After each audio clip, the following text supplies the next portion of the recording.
মানে ভ্রমণ পিপাসু, অথচ মুর্শিদাবাদ ঘুরতে যায়নি এমন কাউকে হয়তো খুঁজে পাওয়া যাবে না। ঐতিহাসিক মুর্শিদাবাদের কণায় কণায় যে কত কিছু যে ছড়িয়ে ছিটিয়ে রয়েছে তা কখনোই ভাষায় বলা যাবে না। তার মধ্যে প্রথমে রয়েছে হাজারদুয়ারি প্যালেস, কাঠগোলা বাগান, মতিঝিল, আরও অনেক জায়গা। চলুন আজকের গল্পটা শুরু করি। আমি সুমিতা, আজকের গল্পে তোমাদের হোস্ট, আর আপনারা দেখছেন ড্রিমল্যান্ড ট্রাভেল ব্লগ। ভালো লাগলে অবশ্যই করে পাশে থাকবেন। কোনো এক উইকেন্ডে একদিন কিংবা দুদিনের জন্য ঘুরে আসতেই পারো ঐতিহাসিক মুর্শিদাবাদের বিভিন্ন জায়গা। চলুন গল্পটা এবার শুরু করা যাক।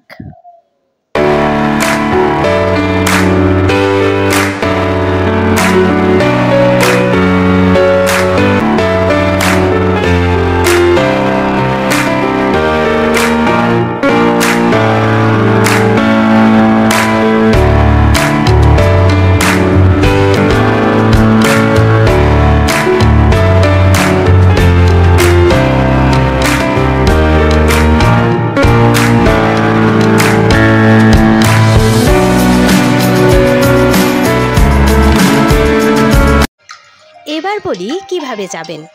শিয়ালদহ বা কলকাতা থেকে লালগোলা লাইনে অনেক এক্সপ্রেস ট্রেন থাকলেও হাজারদুয়ারি এক্সপ্রেস যেটি খুব তাড়াতাড়ি মুর্শিদাবাদ পৌঁছে দেবে।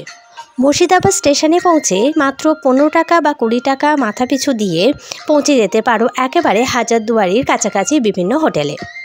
থাকার জন্য প্যালেসের কাছাকাছি অনেক লজ বা হোটেল তোমরা খুব সহজেই পেয়ে যাবে, যেখানে নির্বিঘ্নে দুদিন দুরাত থেকে যেতে পারবে। এবার আসি আমার কথায়। আমার বাড়ি যেহেতু কাটোয়া, পূর্ব বর্ধমান, সেহেতু আমি হাওড়া থেকে ছেড়ে আসা আজিমগঞ্জ কাটোয়ার উপর থেকে যেটা যায় সেই ট্রেনে মাত্র ঘন্টা খানেকের মধ্যে লালবাগ কোর্ট স্টেশনে পৌঁছে গেছিলাম।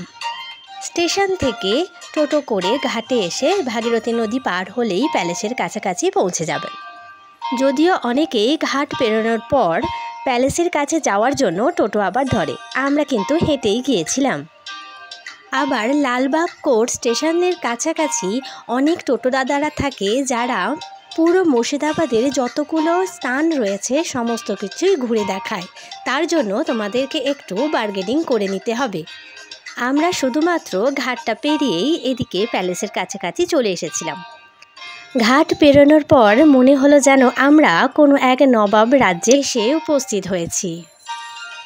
হাতির পিঠে চড়ে কোনো নবাব চলেছে আর তার পিছনে চলেছে তার সৈন্য সামন্তরা। চলতে পথে একটি সুউচ্চ তোরণ দেখতে পাবে, যেটির নাম ট্রিপলিয়ান গেট। মুর্শিদ কুলি খান, যার নামে এই মুর্শিদাবাদ নামকরণ, তার জামাই সুজা উদ্দৌলা এটি নির্মাণ করেন।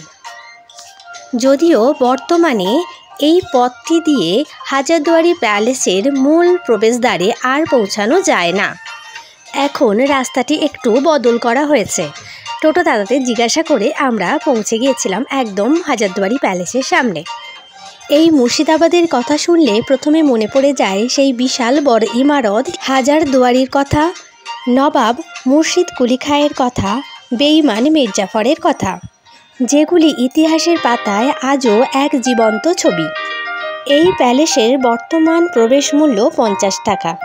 যথারীতি টিকিট কেটে ভেতরে প্রবেশ করলাম। বাঁ পাশে রয়েছে হাজারদুয়ারি প্যালেস এবং ডান পাশে সুবিশাল ইমামবাড়া ও ঘড়িঘর এবং তার সামনে সুসজ্জিত ফুলের বাগান।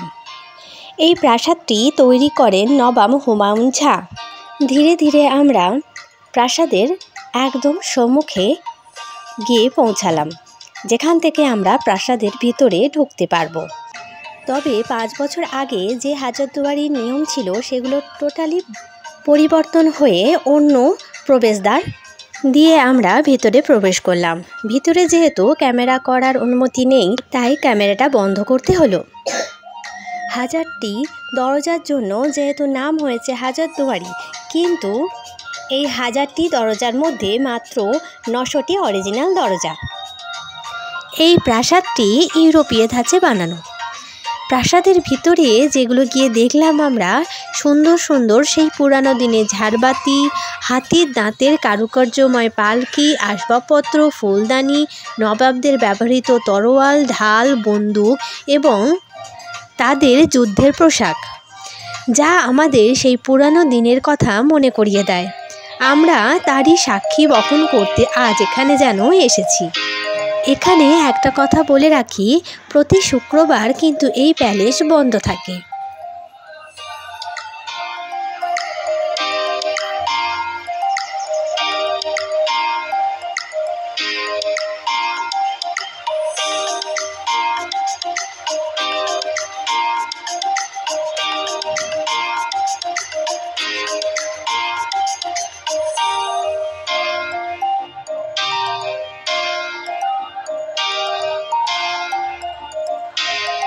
কিছুক্ষণ সামনের বাগানে সময় কাটানোর পর ধীরে ধীরে এক্সিট পথ দিয়ে বার হতে গিয়ে দেখলাম বিভিন্ন রকমারি জিনিসের দোকান, এক্কা গাড়ি, যেটি মুর্শিদাবাদ জেলার একেবারে প্রাণ বলতে পারো।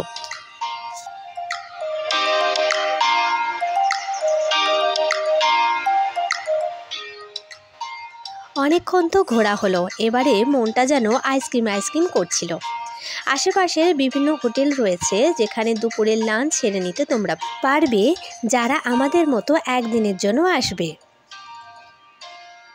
এদিকে ভাগীরথী নদীর তীর বরাবর অনেক এক্কা গাড়ি দাঁড়িয়ে থাকে, তোমরা এই রাইড উপভোগ করে নিতে পারো। আর রয়েছে নদীতে বোট রাইডিংও। এখান থেকে নদীতে ভেসে থাকা ছোট ছোট বোট, নৌকাগুলো দেখতে বেশ ভালো লাগছিল।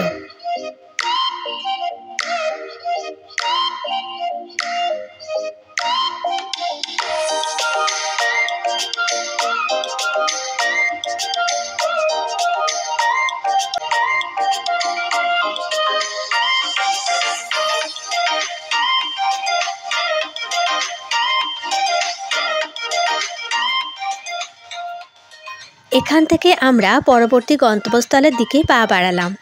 একটি টোটো ভাড়া করে নিয়ে পৌঁছে গেলাম কাঠগোলা বাগান বাড়ির একদম সামনে। 1780 সালে প্রায় 250 বিঘা জমির উপর এই কাঠগোলা বাগানটি প্রতিষ্ঠা করেন লক্ষ্মীপদ সিংদুয়ার।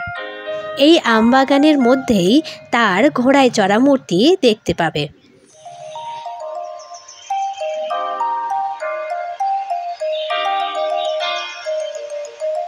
জনপ্রতি মাত্র 30 টাকা এখানে প্রবেশ মূল্য।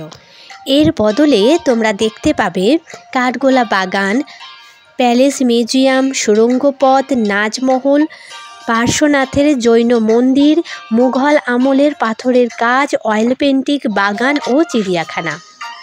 সুবিশাল সিংহদুয়ার পেরিয়ে বিশাল অট্টালিকা, যেটি এখন মিউজিয়ামে পরিণত হয়েছে। তবে এর ভিতরে ফটোগ্রাফি একেবারেই নিষিদ্ধ। কত প্রাচীন ঐতিহ্যপূর্ণ কারুকার্যময় মূর্তিগুলো দেখলে মন প্রাণ একেবারে জুড়িয়ে যায়। সেই সময়ের পরম যত্নে গড়ে তোলা এই বিলাসবহুল বাড়িটি বাংলার সবচেয়ে প্রাচীন বাগান বাড়ির মধ্যে অন্যতম। এক সময় রাত নামলেই বেজে উঠত নর্তকীদের পায়ের ঘুঙুরের শব্দ। আসর জমাতো ইংরেজ থেকে শুরু করে নবাব ও স্বনামধন্য উচ্চ ব্যবসায়ীরা। সম্পূর্ণ বেলজিয়াম কাঁচ দ্বারা নির্মিত তখনকার দিনের এই নাজমহল। এই নাজমহলের সামনে রয়েছে সুন্দর সুবিস্তৃত একটি বাগান, যেখানে ফুটে রয়েছে নানান ধরনের সুন্দর সুন্দর ফুল। দেখলে মনটা বেশ ভালো হয়ে যায়।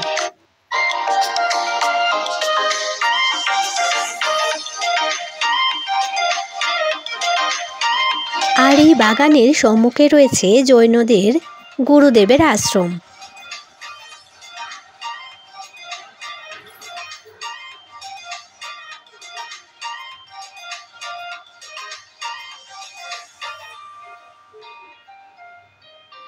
মন্দিরের বাইরে জুতো খুলে তোমরা প্রবেশ করতে পারো আদিত্যনাথ মন্দিরের ভিতরে।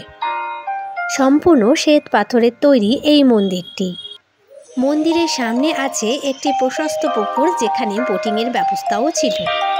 এখানে আরও অনেক ট্যুরিস্ট স্পট রয়েছে, যেগুলো সময় করে তোমরা দেখে নিতে পারো, যেমন নসিপুর, রাজবাড়ি, রোশনীবাগ, খোশবাগ, আজিমুন্নেসার জীবন্ত কবর, মদিনা মসজিদ, নিউ প্যালেস, জাফরগঞ্জ সিমান্টি ইত্যাদি ইত্যাদি। কাঠগোলা বাগান থেকে বের হওয়ার আগে চিড়িয়াখানাটা একটুখানি ঘুরে নিলাম, যেখানে রয়েছে বিভিন্ন রঙের রঙিন মাছ, বিভিন্ন দেশের পাখি, অস্ট্রিচ, রাজহাঁস, আরও অনেক কিছু।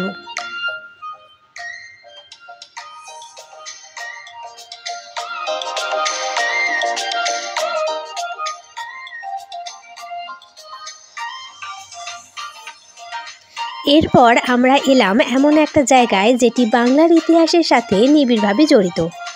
ঐতিহাসিক গুরুত্বের পাশাপাশি এক অনন্য সৌন্দর্যের অধিকারী এই মুর্শিদাবাদ জেলার মতিঝিল পার্ক।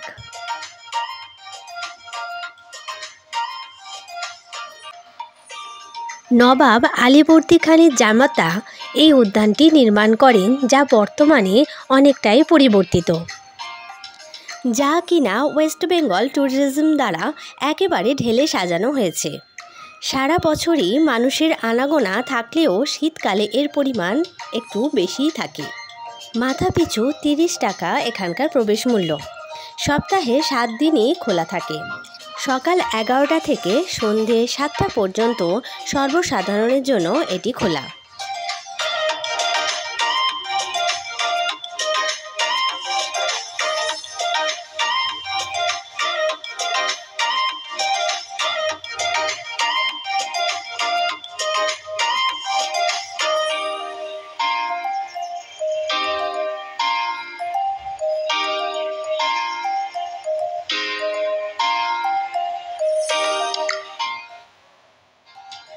প্রকৃতির কোলে এত সুন্দর একটি উদ্যান আমাদের উপহার দেওয়ার জন্য অসংখ্য অসংখ্য ধন্যবাদ।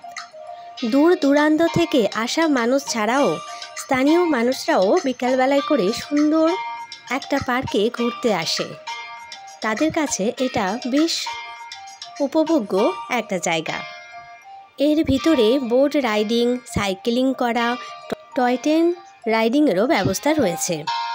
এখন শীতকালে এখানে পিকনিকেরও ব্যবস্থা রয়েছে, তবে বাড়ি থেকে খাবার এনে খাওয়া এবং সেটা সম্পূর্ণ নিরামিষ খাবার হতে হবে।